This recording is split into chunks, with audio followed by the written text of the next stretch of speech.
My name is Johan Galtung, and I'm known around the world as the father of peace studies. Let us say today grandfather and maybe great-grandfather. And I've been asked to come to Iceland to explore the topic of Iceland as a peace state. What could that mean? I think the idea is excellent. I'm all in favor of it. So what I'm going to say now is to try to make it as concrete as possible.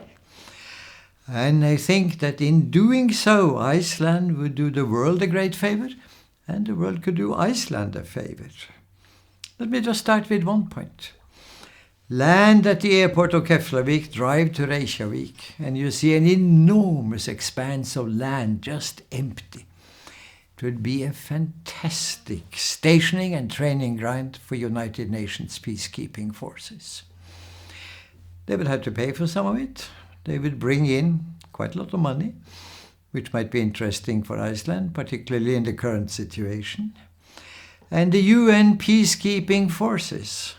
I say peacekeeping, I don't say peace enforcement. I think of Chapter 6 of the UN Charter, not of Chapter 7. Could be a major contribution to peace. Look at the map. Have a look at the map. And you see Iceland lying there, between west and east, east and west. You have United States to the west. You have Russia to the east. They used to be called superpowers. Today they're a little bit less important than they used to be because other powers are coming up. To be more precise, China, India, European Union, Islam. Whether in the shape of the Islamic State or the more, let us say, historical organization for Islamic cooperation. You have Iceland there. Reykjavik is a good name in world history. 11 to 12 October 1986 was the summit meeting between the two superpowers. The President of the United States of America, Ronald Reagan, and the Secretary of the Communist Party of the Soviet Union, CPSU, Gorbachev, Mikhail Sergeyevich Gorbachev. The meeting itself didn't conclude with an agreement, but I think both parties were surprised how far the other party was willing to go. And there is no doubt that the meeting was the beginning of the end of the Cold War. This was October 1986, 9 November 1989. The wall around Berlin was opened. I had predicted that in 1980 in writing, that within 10 years we will have the wall around Berlin crumbling, around West Berlin, the fall of the wall, and the Soviet Empire will follow. Well, I got a mail from somebody saying that next time be a little bit more careful. It was only 2 months to the deadline for your prediction. But it happened. I have another prediction, that by 2020 we have the end of the US empire. It is coming much faster than I believed, meaning that there are very few countries now willing to fight and die for the wars of the United States of America. This is important as a background, but what I'm thinking of concretely is a Reykjavik Mediation Center, RMC, Reykjavik 2, if you will, building on the good reputation linked to that name. Politically independent, the office of the President of Iceland could play a major role, and particularly if the President is a man or woman of peace, that's not always the case, could play a major role. But the Reykjavik Mediation Center, RMC, would have to be politically independent. I propose as the first mediation to invite again Washington and Moscow, but then to add Kiev and Donetsk, Luhansk. You will understand what I mean, Ukraine. Be aware of what the word Ukraine, Ukraina, in Russian means. It means at the border. Now at the border, between what and what? Between something that has an origin in year 395, 1600 years ago, the division of the Roman Empire between the Catholic West and the Orthodox East. And that line goes away into Ukraine, between the Catholic Ukrainian speaking with the capital Kiev and the Russian, Orthodox Russian speaking in, let us say, Donetsk, Luhansk. What do they want? Kiev want a unitary state dominating the whole Ukraine. The people in Donetsk, Luhansk want independence. Around them you have Brussels, European Union, and behind that the United States. On the other hand, to the east you have Moscow. Invite them. Invite them. I don't think that Iceland has any expertise on this. That's not what I'm thinking of. But you have a place. You could even use, at least for an inaugural ceremony, the old place called Höfti from the summit meeting that took place in 1986. Reykjavik has a good name. Build on it. Now, that meeting would last some time. And I think I can guarantee you the first meeting will not be very successful. But the fact of meeting, if you manage to have them come, and if some of them refuse to come, invite the others. And the fact that somebody refuses to come is already important information. Try to get somebody else to come in their place. Often that happens. Well, you have two nations within one state. Two nations that traditionally hate each other. Now hate each other even more. The solution is in the direction of a federation with two states, and that's an entirely possible solution. You can look at Switzerland, but I can say one thing. If you have a president from only one of them for, let us say, 4 years, the traditional period, it won't work. It hasn't worked the last times. The other part of the state will hate them. You have to have a rotating president, and maybe the Swiss formula is good, that you have a cabinet of 7 members. And in those 7 members in Switzerland, they have 3 German-speaking, 2 French-speaking, 1 Italian-speaking, 1 Ladino-speaking. 7 altogether, and they have a rotating president. Might be an idea. Could be a smart federation, where the Russian part says, look, we have quite good access to cheap gas and oil. You have good access to free trade with the European Union. Could you give us some free trade access in return for so and so much gas and oil? We can negotiate the trade ratio. Smart federation. Okay, I'm just putting forward my own experience, having had contact with all the parties and talked about it. As a mediator does, to mediate is to have dialogue with all parties. All of them. Also the less appetizing. If you're interested in Afghanistan, you go to Afghanistan, you have Taliban on the other side of the table, in some obscure place. And you ask them, for instance, what's the whole thing about? And they tell you it's about something that happened in 1893. A line was drawn between the British Empire and Afghanistan, cutting the Pashtun nation, the biggest nation in the world without a state, in 2 parts. Okay, that's us. And most Pashtun are Taliban, and most Taliban are Pashtun. There are also others. The conflict is more complicated. There will be no solution unless you make that an open border, for instance, in a Central Asian community.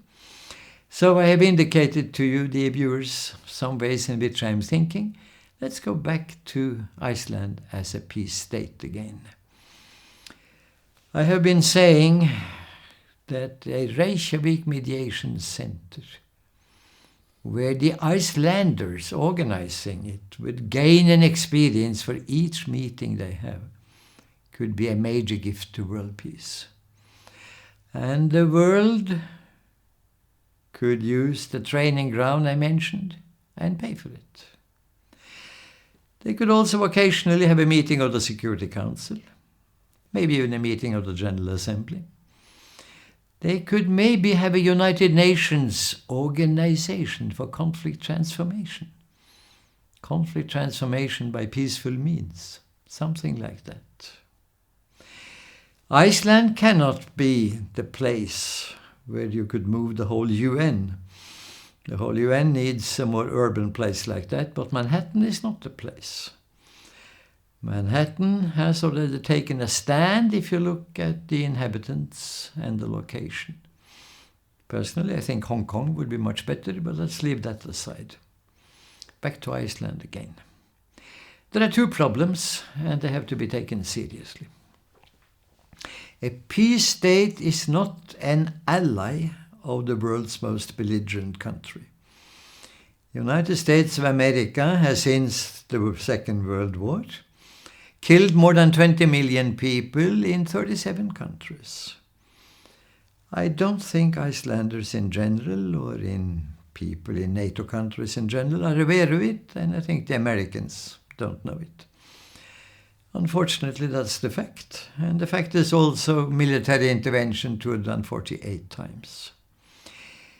Either the United States has to change its policy, or NATO has to become a defensive alliance, which in my mind it was up to about 1994, not going to war or seconding wars in Iraq, Afghanistan, Iraq, Libya, the Balkans, and so on. Or Iceland has to distance itself from NATO and the United States. Not in a dramatic way, sort of saying over time, doing it slowly. But it could indicate to US, would you please be so kind and pack up? Because your facilities will be made available to the United Nations peacekeeping forces. Iceland would make a much greater contribution to peace that way than being linked in an alliance to the world's most belligerent country. Iceland could also maybe revise its attitude to Russia and not take it for granted that Russia is a threat. Travel, talk with them. Talk with them, find out what they want, and you'll find something very, very different. Iceland might also find it interesting to get to know China better, the Islamic world better. In other words, the bigs, and try to look for the good points, not only the bad points. You see, when you mediate, the point is between two parties. You look for the good in one party and the good in the other party, and you try to link them together. If you are doing something, helping a marriage on the rocks, you look for the good in him and the good in her, and you try to link it together. They have become experts at finding the bad in each other. And they may have quarreled for 10 years about that, hurting each other with words, maybe also with violence, physical violence. The mediator looks for the good, knowing in the back of his mind about the bad, keeping that in mind, but not up front, back front. That's the key. That's the point. That's how you build positive peace, by linking good and good. And you build negative peace by reconciling or conciling, as I say, the traumas of the past and solving the conflicts of the present and the conflicts of the future. At the same time, you try to build them together with equity, meaning cooperation for mutual and equal benefit, and with harmony, meaning empathy, needed so that you feel bad when the other party feels bad, and you feel happy when the other party feels happy. So I've indicated some points. How about solving conflict? If you yourself, like Iceland, has not been very good at solving the economic conflict, and right now, at the moment when I'm talking, not very good at solving the political party system, the crisis in the political machinery, to put it that way. Well, how about putting as a theme for Reykjavik Mediation Center, theme number 2, not Ukraine, that's number 1, but number 2, the whole situation generated by speculation in so-called derivatives, by the finance economy taking the upper hand over the real economy in the world. Debts accumulating, inequality accumulating. And when banks go bankrupt, the idea that the bank should not pay for that. They're too big to fail, as people often say, and the taxpayer should pay for the mistakes by banks. And sometimes the population of a country should be kept hostage in order to service the creditors. Not a good system. It has to be revised. Iceland has experiences, good and bad, with all aspects of this. They could make use of those experiences and simply invite a conference to redesign the international rules along the problems I have mentioned. You see, if you set yourself up as a mediation center to help other people solve their conflicts, other people may be a little bit nasty and say, how about you? How good are you to solve your conflict? You may not be that perfect in solving your own conflicts, but you should at least show your willingness. And you might like to ask other people for help. Other people for help. Democracy. Yes, democracy. There are many types. One is called arithmetic democracy. You count the votes. It could be votes for parties. I myself, like many people here, am much more in favor of direct democracy. Rule from the bottom. You make the government responsible to the people, not to the parliament. And one way of doing that is to have a permanent coalition government so that you draw on the good insights of all parties. And when you cannot solve a problem, you ask the people. And you're responsible to them. Direct democracy. Excellent. But there is also something called petition democracy, dialogue democracy, and idea democracy. Petition democracy is people signing up, coming together, having a dialogue, and making a petition for something which they deliver to a ministry concerned. The ministry has an open window. You might like to know that this pattern is 2,500 years old in China. So be a little bit careful in talking about China as non-democratic. Maybe that they have another type of democracy. Maybe. I'm not saying that it's perfect. I'm just saying could be another type. Petition democracy. How about dialogue democracy? Well, that's the way people around the world generally solve problems. They don't have a vote. They're sitting talking about the issues, talking, very often with question marks, till they arrive at a consensus. May take time. May take time, and it may be in that process some voices weigh a little bit more than others. But the consensus is a very good, solid way of doing it. But let me finish this talk with idea democracy. Could you imagine in Iceland, and I say that as a fellow Nordic, building on a Norwegian experience when in one little town with massive unemployment because the fish didn't come. Massive. And the mayor had the good idea of asking the population, could you please deposit your advice? Asking the population in the mailbox of the town hall before midnight on Sunday. The idea that came in resulted in 150% employment after a month. People have ideas, you see.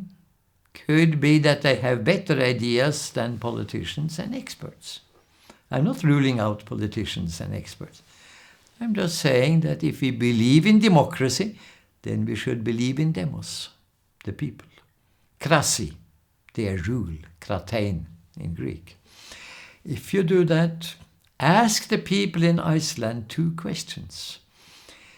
Dear Icelander, what do you think is the best way of running our economy?